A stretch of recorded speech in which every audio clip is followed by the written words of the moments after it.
This is lesson 3-5 from the Algebra Readiness textbook. For today's lesson, you'll need your notes and a sharpened pencil. Give these first study guide problems a try. These are exact replicas of what you'll find on your quiz or your test. And then when you've completed it, continue the video so you can compare your answers to mine. All right, in the first one, you want to buy 8 CDs for $15.29 each. Estimate the total cost. It's important to show what numbers you use to arrive at your answer. Your numbers may vary from mine, so be aware of that. But I chose these two problems or possibilities, and there are others. But I could have said 15 times 8 and gotten 120, or 15 times 10 and gotten 150. Number 5, estimate 99 3/10 divided by 9 9/10 using compatible numbers. Remember that compatible numbers are friendly numbers that you can easily add, subtract, multiply, or divide in your head. And so they make mental math very easy. They do not necessarily follow rounding rules. So I might have taken 99 divided by 9 to get 11, or 100 divided by 10 to get 10. And again, there might be other ones out there, but these are just two examples. The next one, you earned $86.20. You would like to buy some new t-shirts. Estimate the number of t-shirts that you can buy if one t-shirt is $12.30. Remember, if you're talking about number of t-shirts, you don't generally buy a fraction of a t-shirt. So we want a whole number in that answer. I chose to round $86 to 88 and $12 per t-shirt, or $12.30 to 11, and say 88 divided by 11 to get 8 t-shirts. Some people might have rounded that differently. You might have rounded it down to $80 and $10 and still gotten 8 t-shirts. That's fine too. The next one, estimate the product of 23 and 19/100 times 13 and 87/100, rounding each factor to the nearest whole number. Make sure that you're aware that the whole number is the ones place. Show what numbers you used. In this case, when I rounded using whole numbers, everybody should have the same answer of $336, and you would have had to multiply 24 times 14. So there was a little side work for you to do. Then in part B, it says now use compatible numbers. Compatible numbers are easy to do in your head without a piece of paper and pencil. So 25 times 10 or 23 times 10 would have been compatible numbers.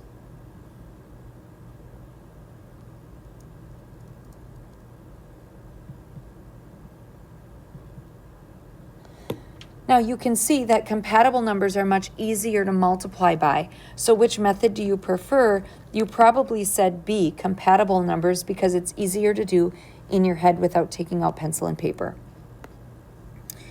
Now, as a review or to prepare us for today's lesson, we need to review how to multiply and divide decimals.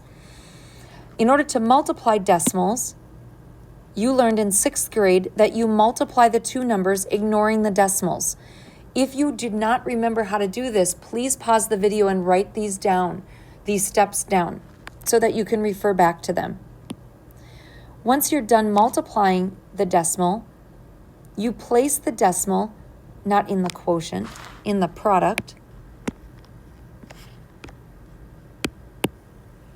by counting the number of digits. Let's write product in here. I'm not sure what I was thinking. Place the decimal in the product by counting the number of digits after the decimal in the problem. So for example, 2 and 6/10 times 4 and 8/10. I multiply 8 times 6, I get 48.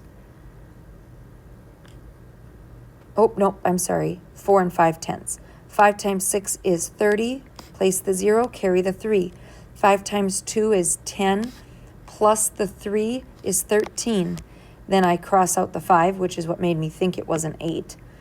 Then I put a 0 down, and then I multiply. 4 times 6 is 24, carry the 2. 4 times 2 is 8, plus 2 is 10. Then I add, and I get 1,170. Then to figure out where to place the decimal, in the original problem, I see that there is the 6 and the 8 are both digits following the decimal point for a total of 2 places. So let's see if I can move this out of the way.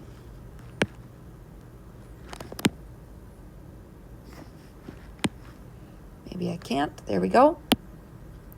So you can see that I moved the decimal point 2 places and I got 11 7/10 for my answer. Now that's all review from previous math courses. One more time to review decimals, dividing of decimals. To divide decimals, first you want to put the first number under the division bar.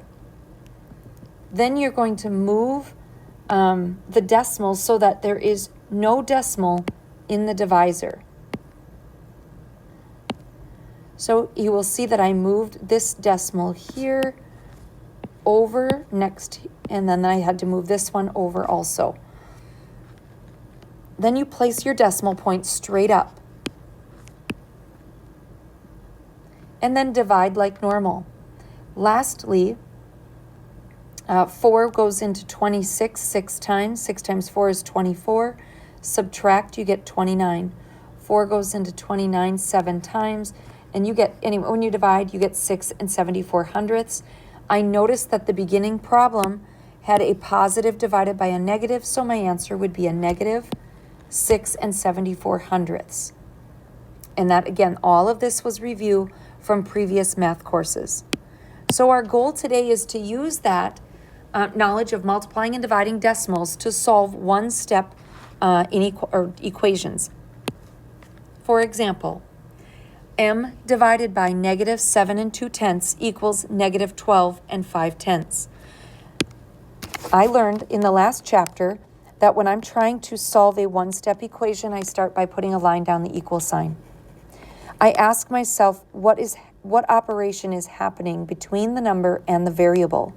In this case, I'm dividing by negative 7 2/10. The inverse of division is to multiply both sides by negative 7 2/10.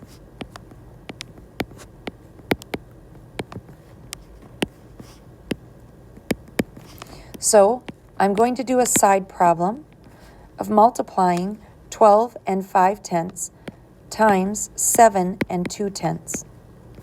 I know I have a negative times a negative, which gives me a positive answer. So 2 times 5 is 10, carry the 1. 2 times 2 is 4, plus 1 is 5. 2 times 1 is 2. Notice I'm ignoring the decimal point. Put the 0 down. 7 times 5 is 35. Carry the 3. 7 times 2 is 14. Carry the 1. 7 times 1 is 7, plus 1 is 9.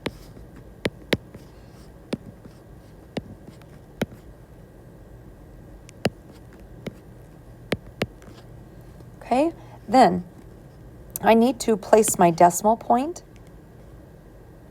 So somehow I messed that up. 7, 8, 9.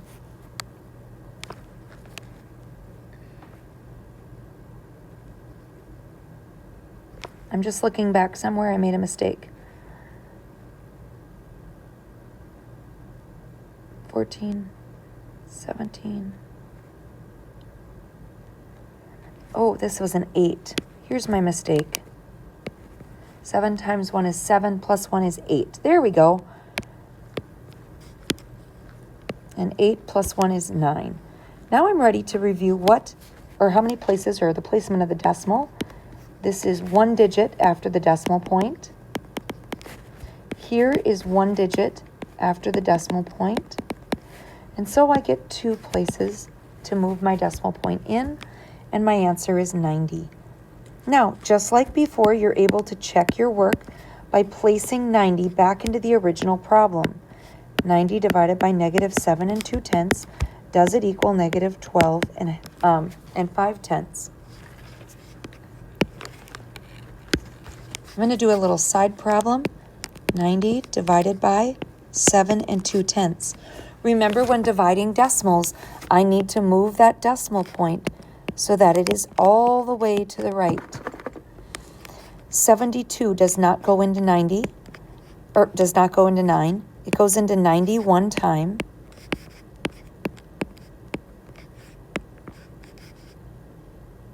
And I'm left with 18. I bring down the 0. 72 goes into 180 two times.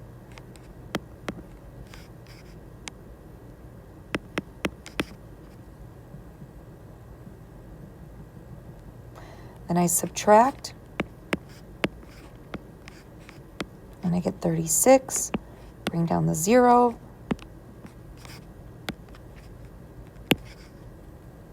Um, 35, 36. Boy, I'm running off the screen, but I do get 12.5 equals. But this one is negative.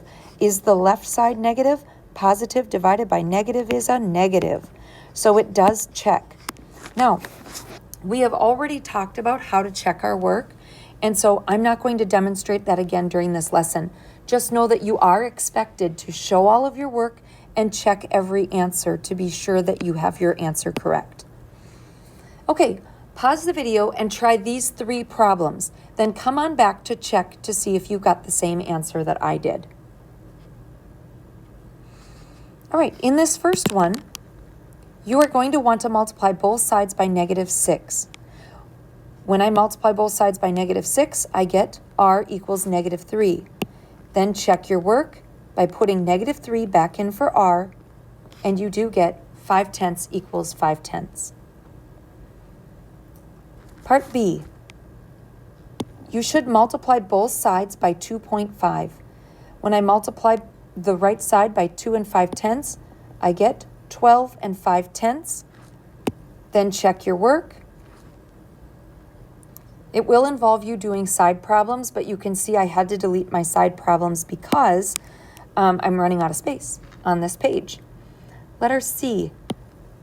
When I multiply both sides by 4 and 5/10, I end up with -360, and then check your work.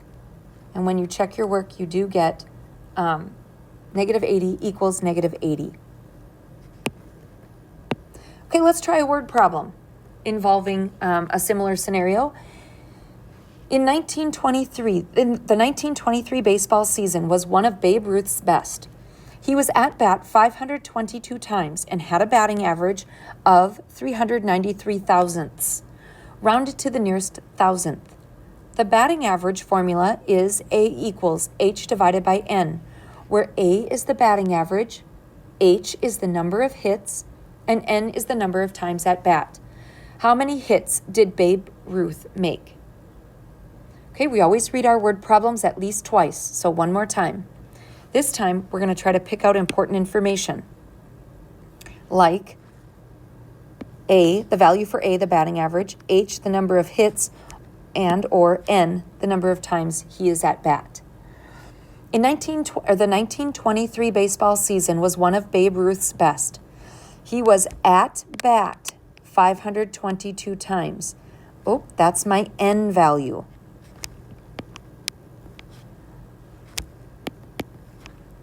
And he had a batting average of 393 thousandths. This is the A value. The batting average formula is A equals H divided by N, where A is the batting average, H is the number of hits, and N is the number of times at bat. How many hits did Babe Ruth make? So I need to substitute numbers into that equation. So I'm going to put 522 in for N and 393 thousandths in for A. Then it's time to solve. The inverse of dividing by 522 is to multiply both sides by 522. Then we're going to do a side problem of 522 times 393 thousandths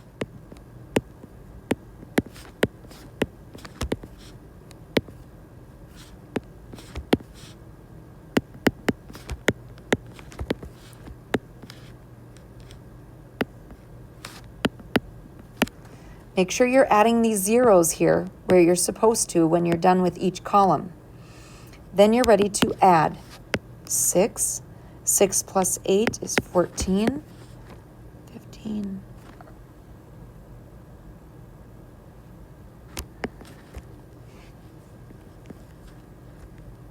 12, 21. Okay, 12, 15, 10. All right, so we end up with, there are 3 digits. Oops, there are 3 digits after the decimal point. There are 0 digits. Oops, I'm trying to write. Why won't it let me write? 0 digits after the decimal point here, and here there are 3 digits for a total of 3 digits. So 1, 2, 3. Now, either you made a hit or you didn't. You can't have a fractional number of hits. This batting average was rounded to the nearest thousandths place, which is why there was that discrepancy. So we're going to go to the nearest whole number, which is 205 hits. Whoopsie. Solve each equation. For these, we're going to look at what's happening to our variable. And in this case, I can see that my variable x is being multiplied by 8/10. To use inverse operations, I need to divide both sides by 8/10. Now remember, you show division with a fraction bar. So I would expect to see you use a fraction bar on both sides like this and notate on your homework exactly as I'm notating here. Now, 1 6/10 divided by 8/10, well, 16 divided by 8 is 2. And so that's a good way for you to know that 1 6/10 divided by 8/10 is also 2. A negative divided by a positive is a negative answer. Then, of course, you can check it, but for speed of this lesson, we're going to skip that part. Now, here we've got x times 2 3/10. So we are going to do the inverse, which is to divide both sides by 2 3/10. And then just because I know some of you struggle with long division, I want to demonstrate how to do that. The top number is the number that goes under the bracket, under the division bracket. And then this is your divisor of 2 3/10. My next thing I need to do is get that decimal all the way to the right. If I move it one place in the divisor, I need to move it one place in the dividend, and then I bring the decimal straight up. Now I'm ready to do the math. 23 does not go into 1. 23 also does not go into 11.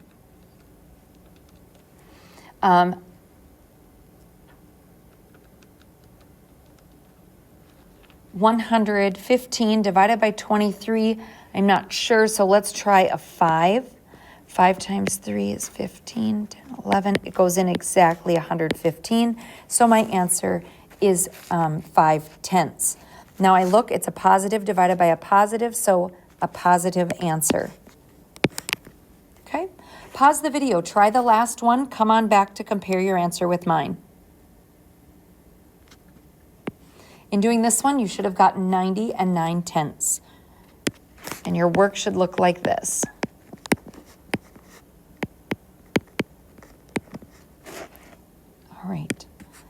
All right, the last problem in today's lesson. This is one identical to what's on your test. Make sure you put a star by it so that you know to study it. Write and solve an equation to find the number of minutes m of long distance calls that you made. Round to the nearest tenth if necessary. Be sure to label your answer.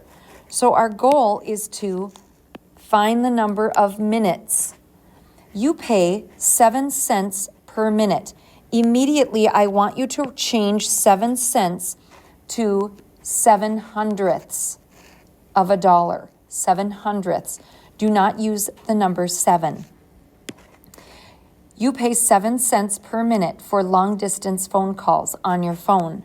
The long-distance portion of your phone bill is $5.73.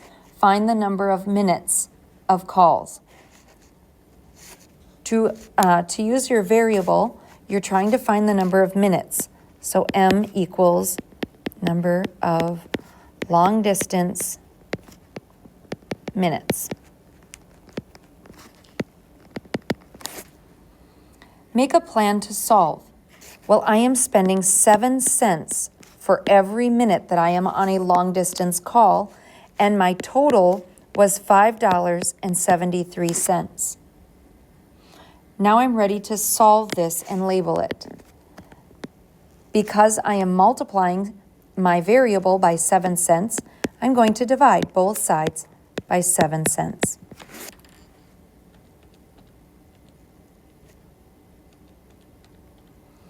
And I get 81 and, what does it say? To the nearest tenth.